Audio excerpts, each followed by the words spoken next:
première rencontre des femmes africaines juges à Libreville au Gabon. L'événement c'est du 2 au 6 mai 2023 et à l'occasion de cette première rencontre, nous recevons sur ce plateau Maria Vega Gravide. Elle est procureure générale adjointe, présidente également des femmes juristes sao-toméennes. Bienvenue madame. Bonjour et merci. Alors comment se porte la juridiction sao-toméenne? Bon, la juridiction sao-toméenne, ce n'est pas différent de l'autre.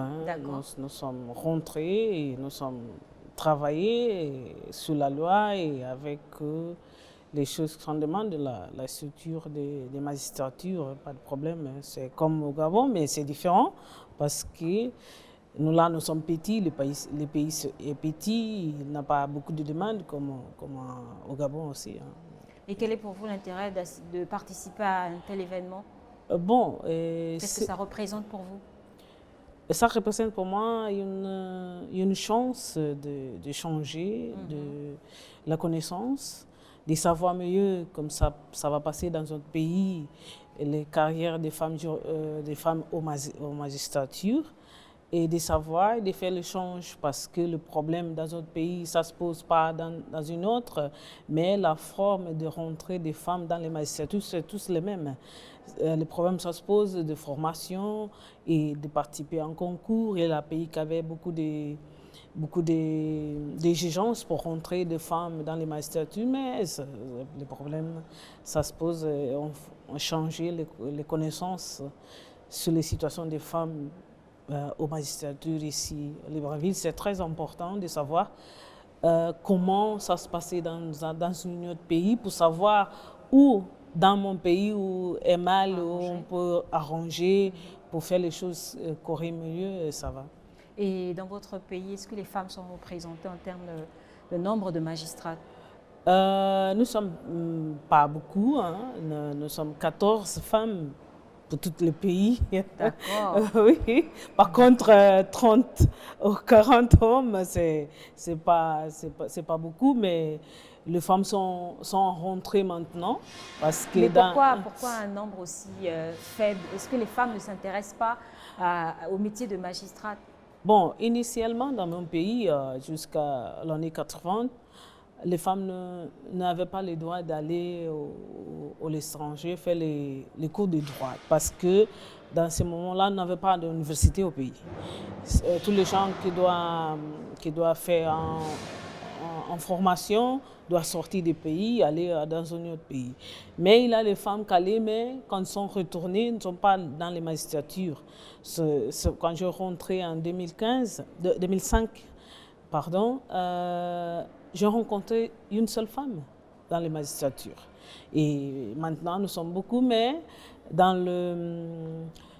les comment on dit ça, je ne sais pas. Mais, dans la haute magistrature, voilà. Oui, dans la haute magistrature, nous sommes deux simplement, c'est pas beaucoup. Est-ce que les femmes n'apprécient pas vraiment cette fonction-là? Non, parce que, comme on disait, la formation juridique aussi au Sao Tomé était difficile de faire. D'accord. Et pour aller à l'extérieur faire la formation, il fallait avoir certains moyens. Oui, c'est ça. C'est pour ça que beaucoup de femmes ne sont pas rentrées et fait Et aujourd'hui, ça a quand même changé? Oui, aujourd'hui, c'est changé parce que nous avons l'université au pays. D'accord. Il y a beaucoup de femmes qui sont rentrées. Oui, c'est ça. Cette branche. Oui. C'est pour ça que la magistrature maintenant avait beaucoup de femmes dans les premiers niveaux. Beaucoup de femmes sont rentrées et ont commencé à changer les choses au niveau d'observation des femmes dans les magistratures. Le visage, ça tourne différent. Et vous, en tant que procureure femme, quels sont les défis que vous relevez au quotidien dans l'exercice de vos fonctions? Bon, les défis sont beaucoup, mais il faut toujours travailler, il faut toujours en formation tous les jours. Il faut prendre le travail sérieux parce que quand vous êtes femme, quand tu prends une décision, les gens ne veulent pas comprendre. Il faut que vous avez même détermination de dire il faut aller.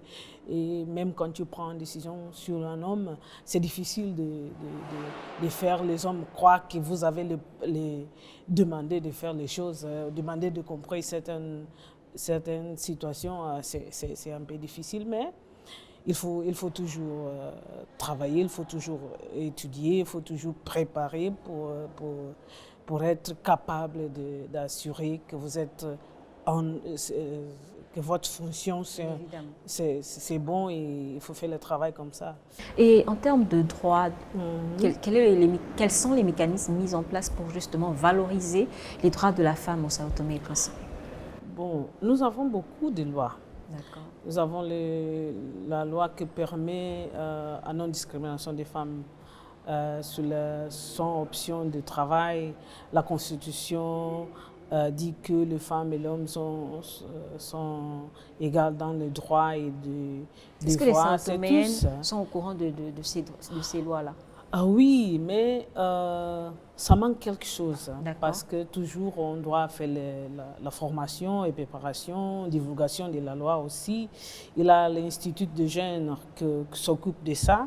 Nous avons créé, le gouvernement a créé un ministère pour les droits des femmes qui sont mises en place et beaucoup de mesures pour traiter des questions des femmes.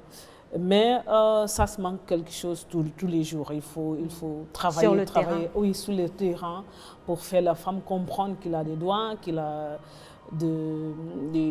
doit faire les choses, améliorer sa vie et préparer son avenir pour trouver la meilleure solution pour sa vie. C'est bon ça. Et quelles sont les difficultés que vous rencontrez au quotidien justement dans l'exercice de vos fonctions en tant que procureur femme adjoint? Bon, la difficulté, je pense que moi-même, je n'avais aucune difficulté de travailler. Mais les petits pays comme nous, ça se manque beaucoup de choses. Ça se manque même les matériels de travaux, l'électricité, c'est un problème qu'on se bat tous les jours. Mais les meilleures difficultés de travail, c'est parce que je travaille avec les enfants. D'accord. Les enfants et les familles. C'est une matière complètement difficile de travailler. Comment ça s'explique travailler avec les enfants? C'est difficile parce que les parents, ça ne se comprennent pas et sont toujours font pas des choses pour prendre compte les enfants. Il faut payer la pension des enfants et les enfants abandonnés. C'est les choses plus difficiles que nous avons dans les systèmes judiciaires. Mais on est toujours là à travailler pour... Peut-être un message à l'endroit de ces femmes sao-toméennes qui hésitent encore à embrasser la fonction de magistrate. Bon, je dis que la politique de faire venir la femme au judiciaire, ça dépend d'agenda de gouvernement, ça dépend de plans d'action, de développement du pays aussi, que veut que la femme est capable de rentrer dans les systèmes et faire les choses mieux, avancer et peut faire abrasser la magistrature et avec dédication, abnégation, dignité, opportunité, tout ça pour rentrer et travailler. J'espère que mes élèves aux facultés écoutent moi et fait y venir. Nous sommes là pour accueillir et appuyer les femmes qui veulent un jour rentrer dans les systèmes et travailler avec nous. Nous sommes là. Merci, chers téléspectateurs. Je rappelle à ceux qui nous rejoignent à peine que nous sommes à la Cour constitutionnelle et nous débattions de l'actualité en rapport avec la première rencontre des femmes africaines juges et avec Madame Vera Maria Gravide, procureure adjointe et également présidente des femmes juristes. Nous débattions de cette actualité. Merci, Madame. Merci. Entre-temps, nos programmes se poursuivent sur Gabon 24. À très vite.